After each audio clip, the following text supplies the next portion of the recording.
bulimia? What is bulimia?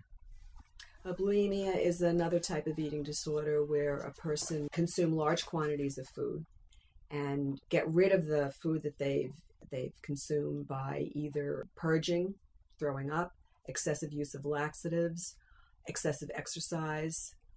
And sometimes it doesn't even mean that they have to consume large quantities of food. Sometimes even a small quantity of food is going to be perceived as overeating, and the person will resort to these measures, purging, laxatives, excessive exercise to get rid of the food. But they know if they're heavy, they know they're heavy. They're trying to find this method to reduce the weight, or they don't know they're heavy. But a lot of times people who are bulimic are not heavy. Excuse me. Their image is not what they like, and they're going to use the technique to get the image in a direction they like better? Right. Okay, but they know it. Is that correct? They're doing this themselves, or they don't know it? It's something that a person is purposely, consciously doing. If there's something they just out of nowhere, they are really saying, I can control this by getting the calories out of the body. Deliberate. It's deliberate. Okay, and if someone is bulimic, is there any dangers of the vomiting or the diarrhea that you get from the laxatives? There's a lot of dangers with bulimia.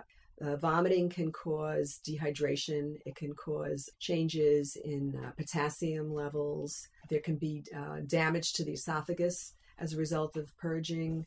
There can be gastrointestinal problems that occur that sometimes become irreversible. The stomach acid coming up, like people sometimes have reflux, destroys the teeth, the lining.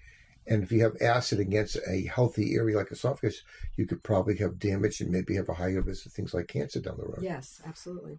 And if you take a lot of laxatives and you get out the other end, it's like anybody. Someone gets diarrhea, they can dehydrate, as you mentioned, and then get electrolyte disturbances. Mm-hmm. And sometimes it can lead to things even like convulsions if you're not careful. Right.